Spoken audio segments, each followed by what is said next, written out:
пати ќе ве утешат со синтагмата правдата е спора, но таа е достижна. Дали е воопшто важно дали некогаш ќе дојде правдата, ако таа толку многу задоцни да веќе не може ништо да промени.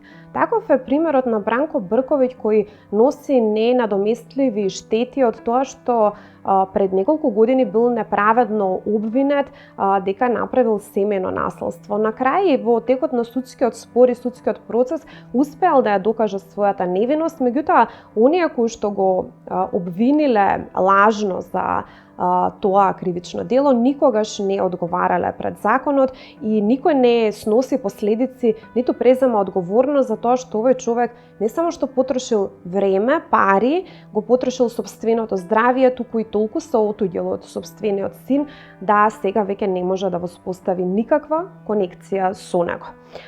Потресната животна исповед на Бранко Брковиќ проследете ја во продолжение и просудете сами дали системот на правда во Македонија воопшто функционира правично и справедливо на принципот на тоа дека секој може за се да ве обвини, а ваше е да се докажувате и прашање е дали ако не успеете да ја докажете праведноста, односно правичноста, воопшто ќе можете да имате каков било живот и дали воопшто ќе можете да имате каков било живот кога ќе ја докажете правичноста, односно дека правдата е на ваша страна, ама веќе сте изгубиле се што ви било вредно. Бранко, ти благодарам што ја прифати поканата да гостуваш во денешната емисија Мој збор. Денешната емисија ќе биде посветена на една многу емотивна и тешка тема, затоа што го вклучува аспектот на родителството. Многу често во последно време како се актуелни разводите и како се зголемува стапката на разводи во Македонија, се почесто нели семејствата не наликуваат како традиционалните семејства каде што мајката и таткото се клучни фигури, туку обично детето се доверува на еден од родителите и практично понатаму законот, односно центрите за социјална работа го регулираат односот и начинот и динамиката на гледање на родителот со кого детето не живее.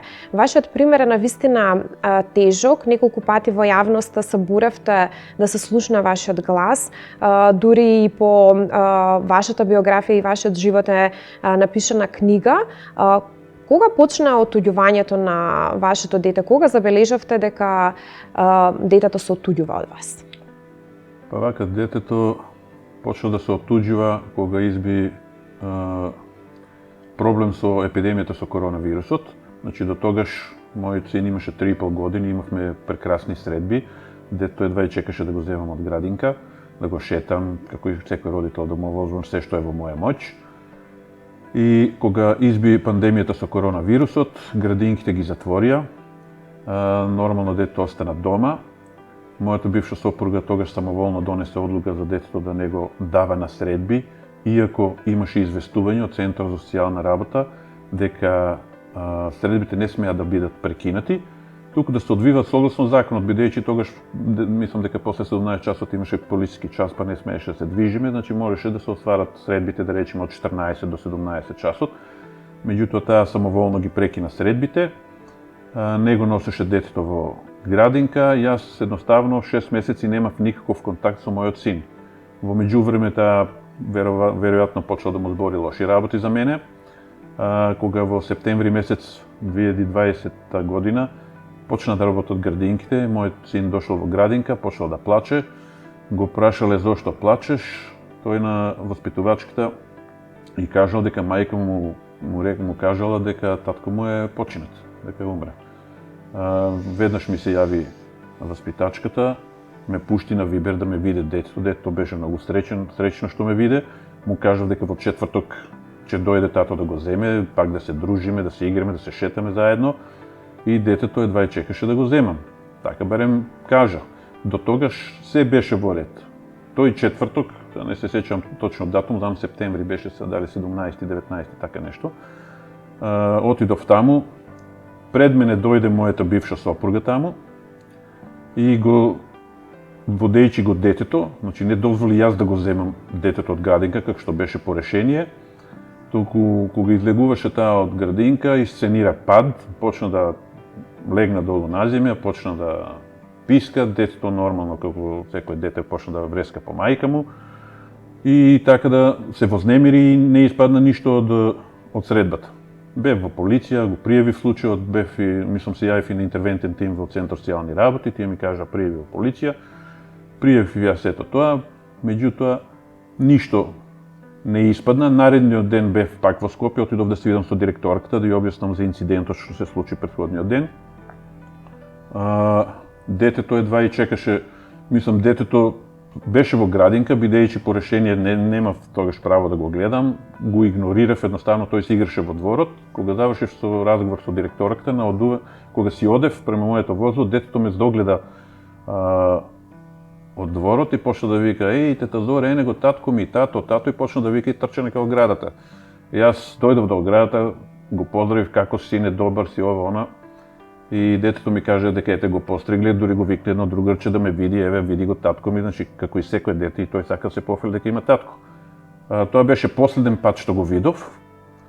Наредните пати више мојата бивша сопруга, од кога некој веројатно од вработените таму од градинка и кажал дека јас се видов тука на оградата со детето, повеќе детето не го однесе во градинка, иако редовно плачала за градинката, не го однесе таму под разни изговори како не е добар. И нормално, ако сакате да обструирате средби, милион начини ќе најдете да ги обструирате. И тоа траеше се до февруар месец 2021 година, кога и беше наложено да дојде во Центар социјални работи кај директорката, да го донесе и детето, да видат што е проблемот, зашто не го носи детето. Тоа што го видов тогаш, кога дојде моето дете, тоа не беше мојот син, тоа беше некој друго дете, не знам како да кажам. Не можев да го препознаам. Значи, детето кога ме виде, тоа таков паничен страф и ужас во неговите очи, на друго место немам видено. Значи, кој знае што му има кажувано, значи детето во мене гледаше демон, џавол, не знам како да кажам, значи беше панично исплашен.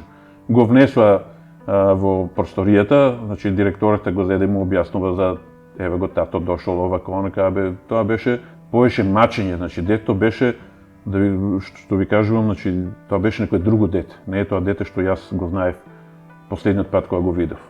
И поради тоа од страна на ЦСР, пошто видео дека мајката го отуѓува детето, не дозволува ревоспоставување на врската меѓу мене и него и поднесува кривична пријава. Меѓутоа, тоа е више тема за некоја друга емисија. Јавното обвинителство таа кривична пријава ја отфрли како неоснована, како немало елементи на кривично дело. Така да сега моментално имам отуѓено дете, отуѓен син кој што више не сака да ме гледа, се плаши од мене, бега од мене, а одговорност нема никој, не сноси. Покрај тоа што сте се соочиле навистина со една транзиција на силни емоции, додека го кажувавте ова, ја мислам дека јас не останав равнодушна, а исто мојата емоција верувам дека ќе ја делат и сите гледачи на денешната емисија Мој збор, затоа што навистина таа транзиција на дете од едно весело дете кое што има здрава и нормална врска со двајцата родители до едно исплашено и повлечено дете, тука се случувал некој процес и верувам дека од тој сте навистина погодени да го гледате вашето дете кое што е можеби единствената жртва во целиот тој процес на отуѓување или барем најголемата жртва. Меѓутоа, вие сте се соочиле со една институционална неправда, затоа што многу често отуѓувачите на децата, односно родителот кој што отуѓува, користи законските можности и институционалните можности да прави пријави за семено насилство како би се компромитирала врската на родителот на другиот родител со детето и таа компромитирачка врска практично ја приложуваат како еден аргумент зашто детето не треба да одржува понатаму контакти со другиот родител. Како тоа беше во вашата ситуација и колку време ви требаше да речем истерате на мегдан правдата? Вака, тоа беше во врска со еден случај, тоа се случи јуни месец 2019 година. Бев во градинката да го земам детето, меѓутоа пак повторно мојата бивша сопруга пред мене влезе во градинката, влечејќи го детето, не сакаше да го даде, почна тука да ме навредува, значи да се дере, да ствара сцени пред детето. Детето почна да трчка преку улица, тоа е мала една уличка кај што е градинката, Весели Цветови, но сепак поминуваа возила и реков да го фати детето да не го згази некоја кола. Нејзе тоа не беше битно, битно беше да се распрасовне, да прави сцени и го извади нејзиниот мобилен телефон и почна да снима. И јас и го одзедов телефонот и кажав дека пред се прави сцена пред детето, значи го вознемирува, друго загроза неговата безбедност, не сакајќи да го земе, да се погрижи за безбедноста на детето и реков дека нејзиниот мобилен, како трето, неовластено снима, значи никој не дозволи таа мене да ме снима. И го земав телефонот и кажав дека ќе одам во полициска станиција и таму ќе го однесам нејзиниот мобилен телефон. Тоа и го направив. Кога тргнав со возилото, јас не бев сам, секогаш кога одам на средби носам некој со мене, дали носам некој пријател, пријателка, роднина, било кој, значи сам не одам, ради тоа што да имам сведоци кои праве проблеми на сите средби. Кога тргнав со возилото, дојде пред возилото и седна на хауба, седеше така може 10 секунди, јас застанав нормално, ја почекав да се тргне од возилото, таа стана, се тргна и почна да тропа на возачкото стакло од страната, од левата страна, со цел да го скрши стаклото. Јас тогаш си заменав со возилото и отидов во полициска станица Кисела вода, кај што го пријавив случајот и го поставив мобилниот телефон нејзин да дојде да си го земе.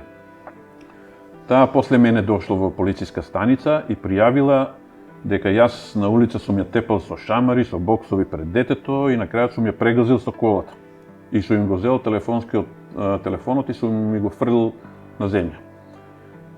После тоа ми беше поднесена кривична пријава за семејно насилство, за телесни повреди. Тој процес траеше 4,5 години. Значи имаше многу рочишта. Таму таа извадила некои лекарски документи во кои што пишува дека има сколиоза и спондилоза. Значи нигде во лекарски документи, дори лекарот кој што ја прегледал, не видел нигде ни модринка нема, што е нормално, пошто не беше воопште жртва на насилство, и затоа ја испратил на рентген и на компјутерска томографија, пошто он видливи повреди не гледал докторот. Таа во процесот донесе само рентгенска снимка. Извештајот од компјутерска томографија не го донесе, затоа што не ја одеше нејзе во прилог, во кој што пишува дека таа нема телесни повреди.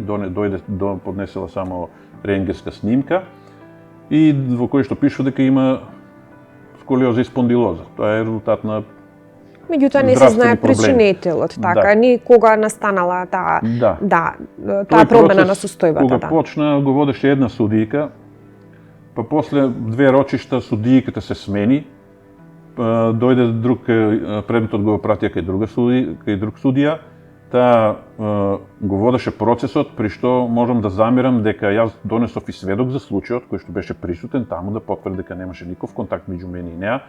Направив сам на мој трошок вештачење кај судски вештак за лекарски документи кои што бившата сопруга ги донесе, кои што беше утврдено исто дека нема телесни повреди. Меѓутоа судот не сакаше да ги земе во обзир тие факти. Како ги со кое образложение судот ги отфрли? Со образложение као демек сведокот кој што беше присутен во тоа време кога даваше изјава беше мојата бивша девојка. Што значи дека како демек сме биле ние блиски, а уствари пристрасност на изјава. Да, пристрасност на изјава, само не е тоа така затоа што јас беше со таа особа кога даваше изјава беше 5 месеци не бевме во врска. Так. Значи, таа имаше личност и дури и факт, ако сакаше, можеше и да лаже во моја штета, но испадна коректни и го кажа тоа што го виде. Значи, тие фактори не беа земени во обзир и вештаченето не ми го зема во обзир како доказ. Така да судијката ме осуди 1 година затвор, 3 години условно, да не направам исто дело. На тоа се жалев со мојата адвокатка на апелација. Среќа што таму, пак ќе речам среќа, бар јас така сметам дека предметот падна кај висшиот јавен обвинител кај Фатиме Фетај. Значи, жената, мислам, обвинителката доследно го разгледала случајот, ги вишла сите релевантни факти и бараше од суд да се поништи пресудата, да наново рочиште да се почне со тоа што да ги земат во обзир и сведоците и јавното обвинителство да си прибави вештачење на повредите од мојата бивша сопруга. Значи независно вештачење кој што не е приватно порачено од страна на вашата бивша сопруга, кој што во тој процес се јавува како жртва на семејно насилство. Во ред. И сега, мислам сега да не образложувам, дури беше смешно самата обвинителка му вика во образложение на судијата му вели човекот е скоро 2 метра висок, значи овој и над 100 кила е тежок. Овој човек и знаете па со боксови, со шамари и на крај да ве прегази со кола и вие да немате ни модрица, плюс и судот не му ги земал во обзир ни вештачењето, ни сведокот, Тоа е научна фантастика. Да, треба се да прашаме дали воопшто и се случило овој настан. Така да пресудата беше поништена од страна на апелацијен суд. Вие бевте ослободени од Не, тогаш не бев, тогаш уште не бев, имаше наново судење, пак почна процесот, со тоа што јавното обвинителство побара од судски вештак вештачење на нејзините повреди и дојде вештачењето во кое што се велеше дека мојата бивша нема телесни повреди. Така. И поради тоа јавното обвинителство го повлече обвинувањето. Јас бев ослободен од одговорност. Понатаму што се случи? Со однос на тоа дека вас ви требало години и години да го докажете, многу енергија, потрошен труд, пари, веројатно тоа многу и влијаело на вашиот углед и на вашата репутација. Навистина тоа е еден долг процес на кој што треба еден поединец да се изложи, а при тоа го прави за да ја потврди својата невиност. И тука го гледаме целиот парадокс на судскиот систем, меѓутоа вие сте еден од ретките кои што во вашата борба сте успеле да ја докажете својата невиност, сте биле ослободени од вина. Но што се случуваше понатаму? Имаше ли таа како лажен пријавител, како некој кој што лажно ги толкувал и ги сервирал фактите, односно околностите од настанот пред судот, имаше ли таа некакви последици? Се соочи ли таа со некаква вина? Таа немаше никакви последици.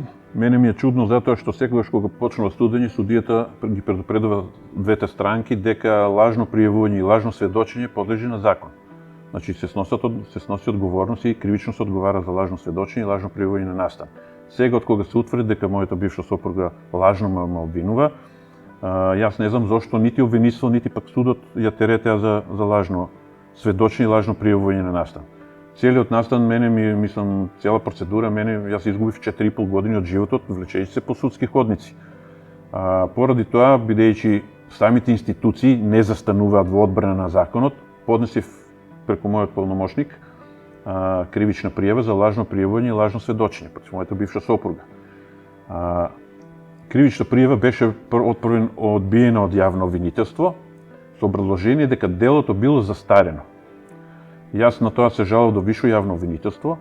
Висше јавно обвинителство ја прифаси мојата жалба, пак го врати на разгледување на основно јавно обвинителство, меѓутоа и по втор пат основно јавно обвинителство, може да ви прочитам тука ако треба и кој се Нема потреба, со однос на тоа дека има многу информации кои што се од приватен карактер, јас ги имав на увид овие документи, вие ми ги пративте и можам да потврдам дека се веродостојни и затоа и ја работиме оваа емисија, значи ние тука се служиме само со факти, немаме ништо против никого лично, едноставно кажуваме како е фактичката состојба на еден поединечен случај, а на крајот ќе дојдеме до еден заеднички заклучок колку тоа прави системска штета и на самите жртви на вистина на семејно насилство. Сега кога се по втор пат основно јавно обвинителство повторно ми ја отфрли кривична пријава со образложение дека делото е застарено. Јас повторно се жалав на Висше јавно обвинителство и таму исто потврдија решението дека се отфрла дека нема елементи на кривично дело. Парадоксот го наоѓам во тоа што ево го решението кога се запира кривична постапка се случило на 31 август 2023 година. Јас овој документ, значи, го добив, ево го печатот од пошта на 16 април 2025, значи после 2 години скоро. После скоро 2 години го имам добиено решението. Значи јас за да поднесам кривична пријава по моје, значи јас треба прво да го добијам решението дека сум ослободен, што е доказ дека лажно сум пријавен. И врз основа на тие документи поднесувам кривична пријава. Меѓутоа, викат од јавно обвинителство ми вела дека делото било застарено. Требало да поднесам и јас против неа кривична за лажно пријавување кога таа ме пријавила дека била жртва на семејно насилство. Што за мене нема логика. Значи јас сум работел во полиција, значи кога треба против некој да процесуирам кривична пријава, треба да соберам прво материјални докази и сведоци, па после да поднесам кривична пријава. Не само формално да поднесам, а ради реда да ме кај имам јас кривични пријави поднесено, ако на судот ќе паднат. Кога ќе запре ова се, Бранко? Кога се надевате дека еднаш конечно ќе има завршница и ќе има епилог на целата оваа ситуација, затоа што навистина законските можности немаат ограничување колку пати вие можете да бидете пријавен за семејно насилство, колку пати можете да бидете обвинет, колку пати треба да се влечкате, вака народски да кажам, под судски ходници, да си го трошите времето, парите, ресурсите, здравието и енергијата за да покажете дека сте невин. Кога ќе запре тоа? Дали се надевате дека кога детето ќе наполни 18 години, тогаш конечно ќе се смират страстите, или каде треба воопшто луѓето во ваква ситуација да се обратат за да побараат помош, насока, некакво решение да се најде на оваа ситуација? Мислам дека ова е пропуст системски, односно пропусти на државата, затоа што се носат закони, ние може немаме идеални закони, но и тие што ги имаме какви такви не се почитуваат. Значи, ако чекам јас моето дете да наполни 18 години, тој више ќе биде реплика на неговата мајка и тешка работа дека може да се избори после самиот со тоа. Значи, после треба да оди и самиот по лекари, значи лечење, значи тоа не е проблем. Место да се делува превентивно, да се спречат овие појави, кај нас државата, односно системот, тоест и јавно и центар, најмногу центар социјална работа, значи не си работат својата работа. Не може по мое, мојата бивша сопруга да биде 3 години под надзор, во кој што се гледа дека нема никаков напредок, дури ситуацијата се влошува и да не преземат други мерки кои што ги предвидува законот. Во член 87 став 4 став 6 од Закон за семејство, значи е доследно напишано дека во вакви случаи, значи родителот може да биде еднаш или два пати под надзор, со цел да се смени ситуацијата за добробит на детето. Не каме мене, значи битно е детето. Детето е најмногу што на крајот секогаш ќе плаќа најголемата цена. И не ги превзимаат тие мерки, времено одземање на детето несовесниот родител, да му се даде на другиот. Тогаш можеби ќе размисли малку несовесниот родител дека може и да го изгуби старателството на детето, па едноставно ќе свати дека треба да работи во интерес на детето, а не во интерес на лечење на своето его. А дали мислите дека децата на родителите несовесни воопшто им се важни кога покажуваат таков егоизам и ги користат единствено како оружје против другиот родител? Дали мислите дека им е важно и дека воопшто можете да ги заплашите со тоа што ќе ги изгубат децата? Затоа што доколку мислеле на децата, веројатно и не би се однесувале на тој начин. Па јас мислам дека тие луѓе дека имат проблеми, тоа е пред се за мене психичко пореметување, се работи за нарцисоидни лица пред се со нарцисоидно пореметување, кај што они се најбитни, нив му е најбитно да си го лечат своето его, као еве јас победив, ја го земав детето. Јас на тоа не гледам така, значи јас не се борам со мојата бивша сопруга, мојата приказна со неа е завршена, значи јас се борам за детето да има нормален живот, значи да има двајца родители и едноставно детето не треба да ги осети тие негативности што се меѓу нас. На крајот на краишто јас према мојата сопруга бивша немам никакви негативности, едноставно сум раскрстил со неа, секој оди по својот пат, но не сакам да дозволам моето дете да стради и да расте без татко како сирак при жив татко. Тоа сакав да ве прашам, дали постојат некакви воопшто законски механизми, барем од вашето искуство, нели вие говорите како родител од сопствено лично искуство, не говорите како експерт, меѓутоа еве несовесните родители, како можеме едноставно да вразумиме, да ги дисциплинираме, да ги ресоциализираме, да ги рехабилитираме? Кој процес треба да се изведе на нив, затоа што очигледно е дека не се соносат со последиците од сопственото однесување, а сепак тоа навистина се одразува на децата и создаваме една генерација која што има многу предизвици, многу проблеми само поради тоа што некој не може да го запре тоа зауздано неодговорно однесување на родителите. Значи пак ќе повторам, пред се гледам грешка во системот. За да се реши ова, па моје треба само да се постапува по закон.